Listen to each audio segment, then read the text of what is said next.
Very good morning, students. Welcome in the TSN Senior Secondary School. And today we will read the chapter 25 of your grammar book. So ये जो chapter है इसमें applications और letters लिखना बताया गया है। तो सबसे पहले इस एप्लीकेशन और लेटर पर चलने से पहले मैं आपको बताऊंगी आज जो हम टॉपिक लेंगे वो एक ही लेंगे, केवल एप्लीकेशन। तो एप्लीकेशन लिखने से पहले अपने को किन किन बातों का ध्यान रखना है। तो देखिए कि सबसे पहले यदि हमको एप्लीकेशन लिखनी है ना, तो एप्लीकेशन के लिए हमें सबसे पहले क्या करना पड़ेगा, इसके 3 पार्ट्स होते हैं। ठीक है, फर्स्ट पार्ट में क्या करना पड़ेगा, सबसे पहले जैसे एक एप्लीकेशन लेते हैं फॉर एग्जांपल, तो सबसे पहले आपको क्या लिखना पड़ेगा कि आप किसको लिख रहे हो एप्लीकेशन। तो to the principal, principal sir को लिखना है तो यहाँ पे आ जाएगा। ठीक है, या फिर किसी ऑफिस में आप एप्लीकेशन लिख रहे हो तो वो आप किसको लिख रहे हो, जैसे किसी डायरेक्टर सर को लिख रहे हो तो टू द डायरेक्टर सर आ जाएगा, या फिर किसी ऑफिस में मैनेजर को लिख रहे हो तो मैनेजर आ जाएगा, है ना, ये हो जाएगा। फिर उसके बाद जो सेकंड पॉइंट आएगा वो आएगा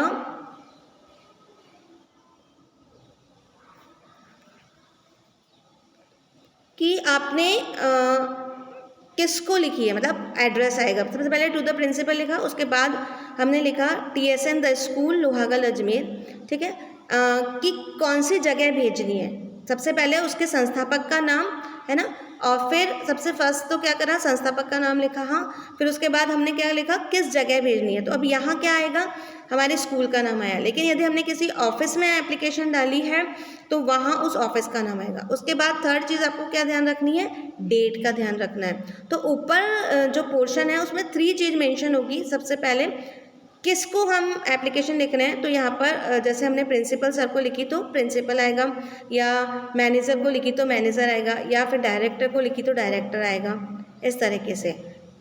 अब उसके बाद कौन सी जगह है ना, तो यहाँ पे हमने हमारे स्कूल का नाम लिखा TSN the school Lohagal Ajmer, तो वो आ जाएगा।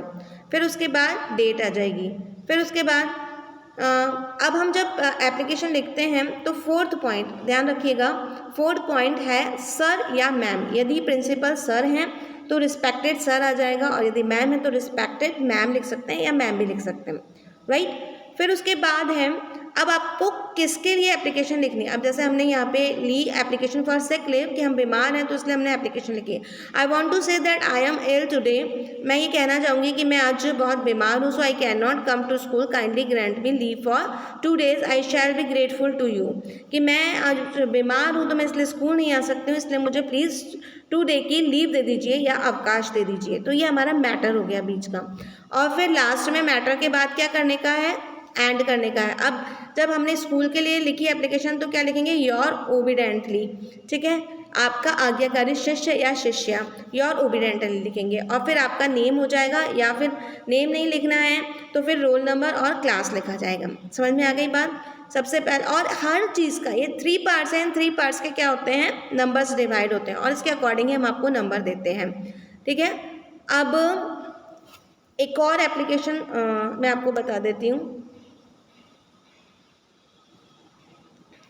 Right an application to play a friendly match. अब आपको अपने ही स्कूल की जो दूसरी टीम है उसके साथ में मैच खेलना है, तो उसके लिए आपको प्रिंसिपल से क्या चाहिए, परमिशन चाहिए। तो उसके लिए यह है the principal TSN the school Ajmer.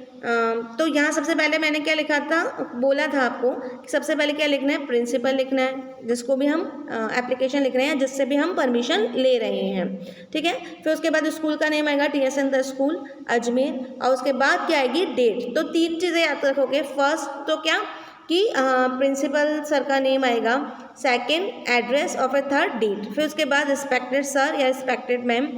Most respectfully, I want to say that we want to play a friendly cricket match against class 4th on this Sunday afternoon. Kindly allow us for the some obediently Sam, captain of cricket team, class 5th। तो यहाँ पर हमने matter लिखा कि हम जो है class 4th के साथ में फ्रेंडली क्रिकेट मैच खेलना चाहते हैं संडे को, तो प्लीज़ हमें परमिशन दे दीजिए। और यहाँ पे लिखा है योर ओबीडेंटली, और उस बच्चे का नाम लिखा है सैम, जो कि क्या है, कैप्टन है क्रिकेट टीम का, क्लास 5th का। ठीक है, तो फर्स्ट हमने क्या लिखा, जिनको हमको एप्लीकेशन परमिशन लेनी थी प्रिंसिपल सर का, वो नेम लिखा, उसके बाद हमारे स्कूल का एड्रेस लिखा, उसके बाद डेट लिखी, तो ये तीनों पॉइंट ऊपर आ जाएंगे। उसके बाद रिस्पेक्टेड मैम या सर, फिर उसके बाद जो मैटर है वो आ जाएगा, फिर लास्ट में योर ओबीडेंटली सैम। अब सैम कौन है? Captain of cricket team. ठीक है, तो इस तरीके से हम ये एप्लीकेशन वाला जो है वो करेंगे। समझ में आ गया? कोई भी एप्लीकेशन होगा वो 3 पार्ट में डिवाइड होगा। फर्स्ट ऊपर का एड्रेस जो होगा, फिर उसके बाद रिस्पेक्टेड मैम एंड सर, फिर उसके बाद मैटर आएगा, फिर लास्ट क्या होगा? योर ओबीडेंटली, जो भी आपका नाम है, यदि आप कैप्टन है तो यदि किसी क्रिकेट मैच की या कुछ परमिशन ले रहे हैं तो आप उस ग्रुप के जो भी हैं कैप्टन है तो आपका वैसे नाम आएगा, और यदि नहीं है और सिंपल एप्लीकेशन लिखनी है तो योर ओबीडेंटली और आपका खुद का नाम आ जाएगा। तो इस तरीके से कोई भी एप्लीकेशन लिखनी है, फॉर्मेट यही रहेगा। ठीक है, यदि 5 नंबर की एप्लीकेशन आती है तो उसमें ऊपर का जो पोर्शन है, कौन सा पोर्शन? ये वाला जो पोर्शन है, ये वाला है ना, तो समझ लीजिए कि 1 या 1.5 नंबर, मतलब 1.5 नंबर इसके रहते हैं। सबसे पहले तो 1.5 जो मार्क्स हैं वो इसके रहते हैं। कैसे? The principal, DSN the school, फिर डेट, ये तीनों चीज़ें मिलाकर हाफ हाफ हाफ करके इनका रहता है। फिर जो नीचे है योर ओबीडेंटली, आपका नेम और आप क्या हैं, कैप्टन ऑफ क्रिकेट मैच, तो इसके रहते हैं मार्क्स। ठीक है, और जो अब 3 मार्क्स हो गए, ऊपर 1.5 ऊपर का हो गया, नीचे का 1.5 हो गया, और जो 2 मार्क्स हो गया वो बीच का जो मैटर है वो इसका रहता है। तो इस तरीके से 5 मार्क्स की आपकी जो एप्लीकेशन है वो आती है। तो यदि आपको फॉर्मेट याद है तो भले कोई सी भी एप्लीकेशन है वो आप इजीली लिख सकते हैं, इसलिए ये आपको फॉर्मेट जो है वो समझाया गया है। इस हिसाब से ही आप अपनी जो भी एप्लीकेशन है वो लिखिएगा, और ये जो दोनों एप्लीकेशन है उसको अपनी कॉपी में लिख लीजिएगा। ठीक है, ये दोनों एप्लीकेशन है वो आपके एग्ज़ाम में आएगी, इसको लर्न भी कर लीजिए। अपना चैप्टर था 25 एप्लीकेशन का, जिसमें आज हमने क्या सीखा कि कैसे how to write an application. We write 2 application, read and learn it and write in your copy. Thank you so much.